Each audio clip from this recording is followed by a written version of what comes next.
नमस्कार दोस्तों, जय श्रीमन नारायण। ओम नमो भगवते वासुदेवाय नमः। दोस्तों, आज मैं आपके लिए लेके आई हूँ बृहस्पतिवार की व्रत की कथा, जिसको सुनने मात्र से सारे संकट दूर हो जाएंगे। और व्रत कथा सुनने से बहुत मन को शांति मिलती है। दोस्तों, इसको मैंने अनुभव भी किया है। तो आइए सुनते हैं बृहस्पतिवार की व्रत की कथा। सबसे पहले हम आपको सुनाएंगे बृहस्पतिवार के व्रत की विधि। बृहस्पतिवार के दिन जो भी स्त्री पुरुष व्रत करे, उनको चाहिए कि वह दिन में एक ही समय भोजन करे, क्योंकि बृहस्पतिश्वर भगवान का इस दिन पूजन होता है। भोजन पीले चने की दाल आदि का करें, परंतु नमक नहीं खावें और पीले वस्त्र पहने, पीले ही फलों का प्रयोग करें, पीले चंदन से पूजन करें। पूजन के बाद प्रेम पूर्वक गुरु महाराज की कथा सुननी चाहिए। इस व्रत को करने से मन की इच्छाएं पूरी होती है और बृहस्पति महाराज प्रसन्न होते हैं। धन, पुत्र, विद्या तथा मनवांछित फलों की प्राप्ति होती है। बृहस्पतिवार को सुख तथा शांति मिलती है। बृहस्पतिवार को व्रत करने से परिवार को सुख शांति मिलती है। इसलिए यह व्रत सर्वश्रेष्ठ और अति फलदायक है। सब स्त्री व पुरुषों के लिए है। कथा और पूजन के समय मन, कर्म, वचन से शुद्ध होकर जो इच्छा हो, बृहस्पति जीव से प्रार्थना करनी चाहिए। उसकी इच्छाओं को बृहस्पति देव से प्रार्थना करनी चाहिए। उसकी इच्छाओं को बृहस्पति देव जी अवश्य पूर्ण करते हैं। ऐसा मन में दृढ़ विश्वास रखना चाहिए। तो आइए सुनते हैं श्री बृहस्पतिवार व्रत कथा। एक समय की बात है कि भारतवर्ष में एक राजा राज करता था। वह बड़ा ही प्रतापी और दानी था। वह नित्य प्रतिदिन मंदिर दर्शन करने जाता था और ब्राह्मण और गुरु की सेवा किया करता था। उसके द्वार से कोई भी याचक निराश होकर नहीं लौटता था तथा वह प्रत्येक गुरुवार को व्रत रखता एवं पूजन करता था। हर एक दिन गरीबों की सहायता करता था, परंतु यह सब बातें उसकी रानी को अच्छी नहीं लगती थी। वह न व्रत करती और न किसी को एक भी पैसा दान में देती थी। वह राजा से भी ऐसा करने को मना किया करती थी। एक समय की बात है कि राजा तो शिकार खेलने वन को चले गए। महल में रानी और दासी थी। उस समय गुरु बृहस्पति एक साधु का रूप धारक राजे के दरवाजे पर भिक्षा मांगने आए तथा रानी से भिक्षा भी मांगी। तो रानी कहने लगी कि हे साधु महाराज, मैं इस दान और पुण्य से तंग आ गई हूँ। मेरे से तो घर का कार्य समाप्त नहीं होता। इस कार्य के लिए तो मेरे पतिदेव ही बहुत हैं। अब आप इस प्रकार की कृपा करें कि मेरा सारा धन नष्ट हो जाए। ऐसा कहकर साधु बोले, हे नष्ट हो जाए तथा मैं आराम से रह सकूं। साधु बोले, हे देवी, तुम तो बड़ी ही विचित्र हो। संतान और धन से कोई दुखी होता है? इसको सभी चाहते हैं। पापी भी पुत्र और धन की इच्छा करता है। यदि आपके पास धन अधिक है तो भूखे मनुष्यों को भोजन कराओ, प्याऊ लगवाओ, ब्राह्मणों को दान दो, धर्मशाला बनाओ, कुआं, तालाब, बावड़ी, बाग बगीचे आदि का निर्माण कराओ, निर्धन मनुष्यों की सेवा करो तथा कुंवारी कन्याओं का विवाह कराओ और अनेक यज्ञ धर्म कर्म करो। इस प्रकार के कर्मों से आपका कुल और आपका नाम परलोक में सार्थक होगा एवं स्वर्ग की प्राप्ति होगी। परंतु वह रानी साधु की इन बातों से खुश ना हुई। वह बोली, हे साधु महाराज, मुझे ऐसी धन की आवश्यकता नहीं है जिसको मैं और मनुष्यों को दान दूं तथा जिसको रखने और उठाने में मेरा सारा समय बर्बाद हो जाए। साधु ने कहा, हे देवी, यदि तुम्हारी ऐसी इच्छा है तो ऐसा ही होगा। मैं तुम्हें उपाय बताता हूँ, ऐसा ही करना। बृहस्पतिवार के दिन घर को गोबर से लीपना, अपने केशों को पीली मिट्टी से धोना, केशों को धोते समय स्नान करना, राजा से कहना वह हजामत करवाएं, भोजन में मांस मदिरा खाना, कपड़े धोबी का धुलने को देना। इस प्रकार 7 बृहस्पतिवार करने से तुम्हारा सब धन नष्ट हो जाएगा। ऐसा कहकर वह साधु महाराज वहां से अंतर ध्यान हो गए। रानी ने साधु के कहने के अनुसार वैसा ही किया। 3 बृहस्पतिवार ही बीते थे कि उसकी समस्त धन संपत्ति नष्ट हो गई। अब भोजन के लिए भी अन्न बड़ी मुश्किल से मिलता था। तो समय भोजन के लिए तरसने लगे, संसारी भोगों से भी दुखी रहने लगे। तब वह राजा रानी से कहने लगा कि हे रानी, तुम यहाँ पर रहो, मैं दूसरे देश में जाऊँ, क्योंकि यहाँ पर सभी मनुष्य मुझे जानते हैं, इसलिए कोई कार्य भी नहीं कर सकता। देश चोर परदेश भीख बराबर होती है। ऐसा कहकर राजा परदेश चला गया। वह वहाँ जंगल को जाता और लकड़ी काट कर लाता और शहर में बेचता। इस तरह जीवन व्यतीत करने लगा। इधर राजे के घर रानी और दासी दुखी रहने लगी। किसी दिन भोजन मिलता और किसी दिन जल पीकर ही रह जाती। एक समय रानी और दासी को 7 दिन बिना भोजन के व्यतीत हो गए। तो रानी ने अपनी दासी से कहा, हे दासी, यहाँ पास है नगर मेरी बहन रहती है, तो उसके पास जा और 5 सेर बेझर मांग ला, जिससे कुछ समय के लिए गुजर हो जाएगा। इस प्रकार रानी की आज्ञा मानकर दासी उसकी बहन के पास गई। रानी की बहन उस समय पूजन कर रही थी, क्योंकि उस रोज बृहस्पतिवार था।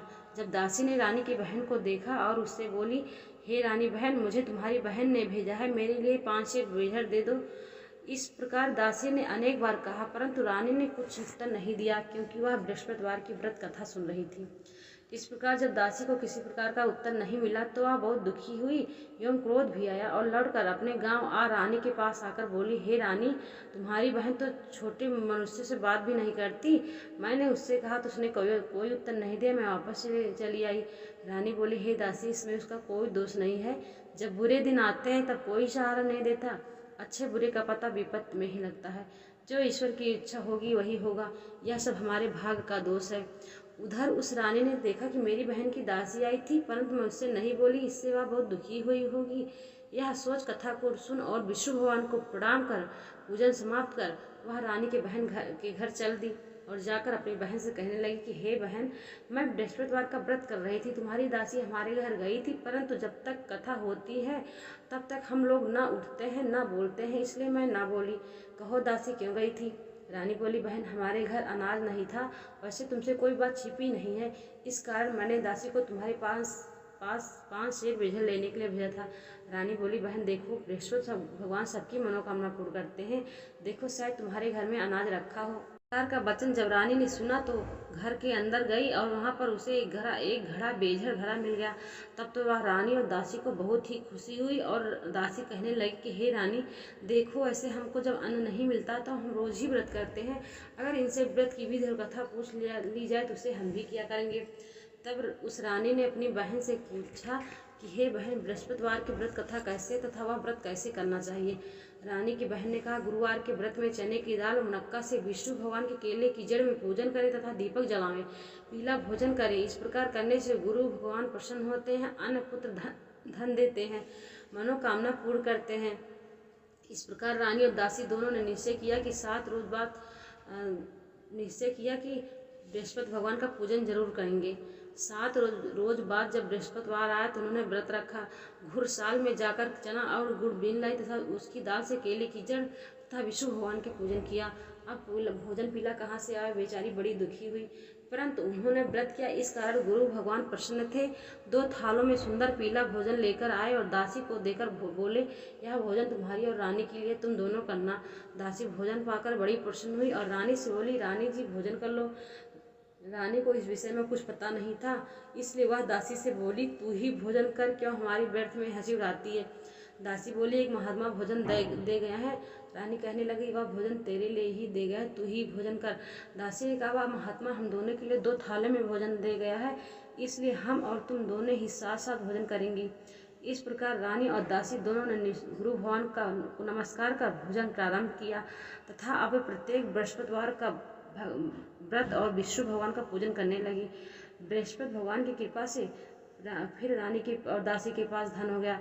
रानी फिर उसी प्रकार आलस करने लगी। तब दासी बोली, देखो रानी, तुम पहले भी इस प्रकार आलस करती थी, तुम्हें धन के रखने में कष्ट होता था, इस कारण सभी धन नष्ट हो गया। अब गुरु भगवान की कृपा से धन मिला तो फिर तुम्हें आलस होता है।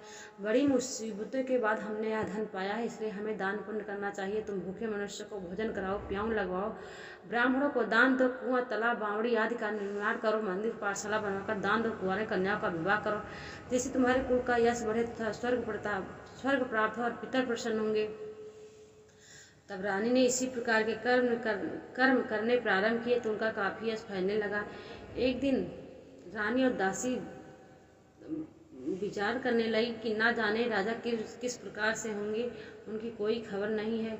गुरु भगवान से उन्होंने प्रार्थना की और भगवान ने रात में राजा को स्वप्न कहा, हे राजा, उठ, तेरी रानी तुझको याद करती है, अपने देश को जा। राजा प्रातःकाल उठा और विचार करने लगा कि स्त्री जात खाने पहनने की संगनी होती हैं, पर भगवान की आज्ञा मानकर वह अपने नगर को चलने के लिए तैयार हुआ। इससे पूर्व राजा परदेश में प्रतिदिन जंगल में से लकड़ी बीन कर लाता और उन्हें बेचकर अपने दुखी जीवन को बड़ी कठिनता से व्यतीत करता था। एक दिन राजा दुखी हो अपनी पुरानी बातों को याद करके रोने लगा। तब उस जंगल में से बृहस्पति देव साधु का रूप धारण कर राजा के पास आ गए और राजा के पास आकर बोले, हे लकड़हारे, तुम इस सुनसान जंगल में किस चिंता में बैठे हो, मुझे बतलाओ। यह सुन राजा के नेत्र में जल भर आया और साधु की वंदना करके बोला, हे प्रभु, आप सब कुछ जानते हो। इतना कहकर राजा ने साधु की संपूर्ण कहानी सुना दी। महात्मा दयालु होते हैं। वह राजा से बोले, हे राजा, तुम्हारी स्त्री ने बृहस्पति देव के प्रति अपराध किया था, जिस कारण तुम्हारी यह दशा हुई। अब तुम किसी प्रकार की चिंता मत करो, भगवान तुम्हें पहले से अधिक धन देगा। देखो, तुम्हारी स्त्री ने भी गुरुवार का व्रत प्रारंभ कर दिया। तुम भी मेरा कहा मानकर बृहस्पतिवार का व्रत करके चने की दाल व गुड़ जल की लोटी में डालकर केले का पूजन करो। फिर कथा कहो और सुनो, भगवान तुम्हारी सब मनोकामना पूर्ण करेंगे। साधु को प्रसन्न देखकर राजा बोले, हे प्रभु, मुझे लकड़ी बेचकर इतना पैसा नहीं मिलता जिससे भोजन करने के उपरांत कुछ बचा सकूं। मैंने रात्रि में अपनी रानों को व्याकुल देखा। मेरे पास कुछ भी साधन नहीं जिससे उसकी खबर तो मंगा सकूं। फिर मैं कौन सी कहानी कहूँ, मुझको तो कुछ भी मालूम नहीं है। साधु ने कहा, हे राजा, तुम किसी बात की चिंता मत करो। बृहस्पतिवार के दिन तुम रोजाना की तरह लकड़ियाँ लेकर शहर में जाओ। तुम्हें रोज से दुगना धन प्राप्त होगा, जिससे तुम भली भांति भोजन कर लोगे तथा बृहस्पति देव का पूजा का सामान भी आ जाएगा। और बृहस्पति देव की कहानी निम्न प्रकार से है। बृहस्पति देव की दूसरी कहानी। प्राचीन काल में एक ब्राह्मण था। वह बहुत निर्धन था। उसके कोई भी संतान नहीं थी। उसकी स्त्री बहुत मलिनता के साथ रहती थी। वह न स्नान करती, न किसी देवता का पूजन करती। प्रातःकाल उठते ही सर्वप्रथम भोजन करती, बाद में कोई अन्य कार्य करती। इससे ब्राह्मण देवता बहुत दुखी रहते। बेचारे बहुत कुछ कहते, किंतु उसका कोई परिणाम न निकलता। भगवान की कृपा से ब्राह्मण की स्त्री को कन्या हुई। वह कन्या धीरे धीरे बड़े होने लगी। वह बालिका प्रातः स्नान करके विष्णु भगवान का जाप करने लगी। वह अपने बृहस्पतिवार को व्रत भी करने लगी। अपने पाठ को समाप्त करके स्कूल जाती और अपनी मुट्ठी में जौ भर कर ले जाती और पाठशाला जाने के मार्ग में डालती जाती। तब ये जब स्वर्ग के हो जाते तो लौटते समय उनको बीन कर घर ले आती। एक दिन वह बालिका सूप में सोने को जौ को फटक कर साफ कर रही थी, तो उसके पिता ने देख लिया और कहा, हे बेटी, सोने को जौ को फटकने के लिए कि सोने का सूप होना चाहिए। दूसरे दिन गुरुवार था। इस कन्या ने व्रत रखा और बृहस्पति देव से प्रार्थना करके कहा, हे प्रभु, यदि मैंने सच्चे मन से आपकी पूजा करी हूँ तो मेरे लिए सोने का सूप दे दो। बृहस्पति देव ने उसकी प्रार्थना स्वीकार कर ली। रोजाना की तरह वह कन्या जब फैलाती हुई स्कूल जाने लगी। जब लौटकर जब बीन रही थी तो बृहस्पति देव की कृपा से सोने का सूप मिला। उसे वह घर ले आई और उसे जब साफ करने लगी, परंतु उसकी माँ का वही ढंग रहा। एक दिन की बात है, वह कन्या सोने के सूप में जब साफ कर रही थी। उस समय उस शहर का राजपुत्र वहां से होकर निकला। इस कन्या के रूप और कार्य को देखकर मोहित हो गया और तथा अपने घर आकर भोजन तथा जल त्याग कर उदास होकर लेट गया। राजा को जब इस बात का पता लगा तो अपने मंत्री के साथ अपने पुत्र के पास गए और बोले, हे बेटा, तुम्हें किस बात का कष्ट है? किसी ने अपमान किया अथवा कोई और कारण है? सो कहो, मैं वही करूँगा जिससे तुम्हें प्रसन्नता हो।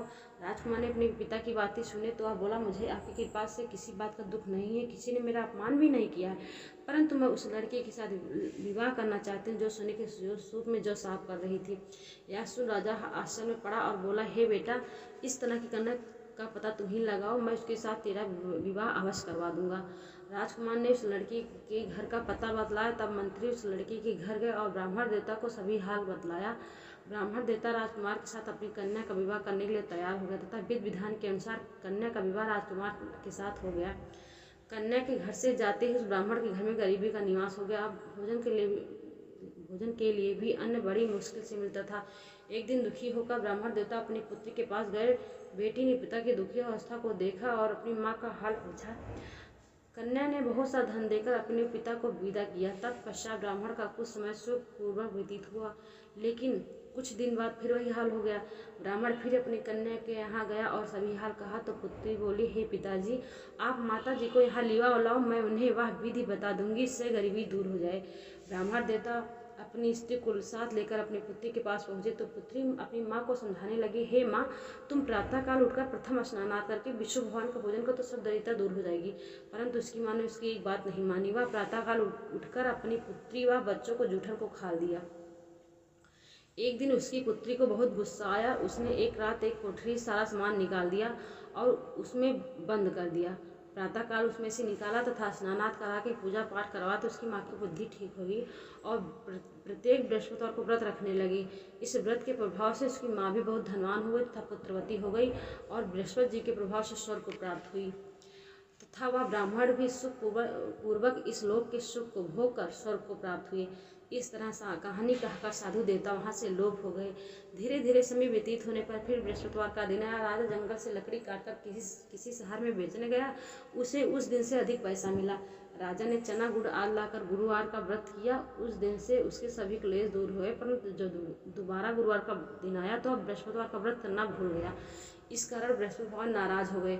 उस दिन उस नगर के राजा ने विशाल यज्ञ का आयोजन किया तथा शहर में यह घोषणा करा दी कि कोई भी मनुष्य अपने घर में भोजन न बनावे, समस्त जनता मेरे यहाँ भोजन करने आवे। इस यज्ञ को जो ना मानेगा उसको फांसी की सजा दी जाएगी। इस तरह घोषणा संपूर्ण नगर में करवा दी गई। राजा की आज्ञानुसार शहर के सभी लोग भोजन करने आए, लेकिन लकड़हारा नहीं पहुंचा। राजा के कर्मचारी उसको अपने साथ ले गए। ले जाकर भोजन करा रहे थे तो रानी की दृष्टि उस खूंटी पर पड़ी जिस पर उसका हार लटका हुआ था। वह वहां पर दिखाई नहीं दिया। रानी ने निश्चय किया कि मेरा हार इसी मनुष्य ने चुरा लिया है। उसी समय पुलिस को बुलवाकर उसको जेल खाने में डलवा दिया गया। इस प्रकार राजा जेल खाने में पड़ गया और बहुत दुखी होकर विचार करने लगा कि ना जाने कौन से पूर्व जन्म के कर्म से मेरे लिए दुख प्राप्त हुआ है, और उसी साधु को याद करने लगा जो जंगल में मिला था। उसी समय तत्काल बृहस्पति देव साधु के रूप में प्रकट हुए और उसकी दशा को देख कर कहने लगे, अरे मूर्ख, तूने बृहस्पति देवता की कथा नहीं कही, इस कारण तेरे लिए यह दुख प्राप्त हुआ है। अब चिंता मत करो, बृहस्पतिवार के दिन जेल खाने के दरवाजे पर 4 पैसे पड़े मिलेंगे, उनसे तू बृहस्पति देव की पूजा करना, तेरे सभी कष्ट दूर हो जाएंगे। बृहस्पतिवार के रोज उसे 4 पैसे मिले। राजा ने कथा कही। उसी रात को बृहस्पति देव जी ने उस राजा को स्वप्न में कहा, हे राजा, तूने जिस आदमी को जेल खाने में बंद कर दिया है वह निर्दोष है, वह राजा, उसे छोड़ देना। रानी का हार उसी खूंटी पर लटका हुआ है, अगर तू ऐसा नहीं करेगा तो मैं तेरे राज को नष्ट कर दूंगा। इस तरह के रात को स्वप्न को देखकर राजा प्रातःकाल उठा और खूंटी पर हार देखकर लकड़हारे को बुलाकर क्षमा मांगी तथा राजा के योग सुंदर वस्त्र आभूषण देकर विदा किया तथा गुरुदेव की आज्ञा से राजा अपने नगर को चल दिया। राजा जब नगर के निकट पहुंचा तो उसे बड़ा ही आश्चर्य हुआ। नगर में पहले से अधिक बाग, तालाब और कुएं तथा बहुत से धर्मशालाएं, मंदिर आदि बने हुए थे। राजा ने पूछा कि यह किसका बाग और धर्मशाला है? तो नगर के सब लोग कहने लगे, यह सब रानियां दासी द्वारा बनवाए गए हैं। राजा को आश्चर्य हुआ और गुस्सा भी आया। जब रानी ने यह खबर सुनी कि राजा आ रहे हैं तो उसने अपनी दासी से कहा कि हे दासी, देख, राजा हमको कितनी बुरी हालत में छोड़ गए थे, वह हमारी ऐसी हालत देख कर लड़ न जा, इसलिए तू दरवाजे पर खड़ी हो जा। रानी की आज्ञानुसार दासी दरवाजे पर खड़ी हो गई। जब राजा आए तो उन्हें अपने साथ महल में लिया लाई तो राजा ने क्रोध करके अपनी तलवार निकाली और पूछने लगा, बताओ धन तुम्हें कैसे प्राप्त हुआ है? तब रानी ने कहा, यह सब धन हमें बृहस्पति देव के व्रत के प्रभाव से प्राप्त हुआ है।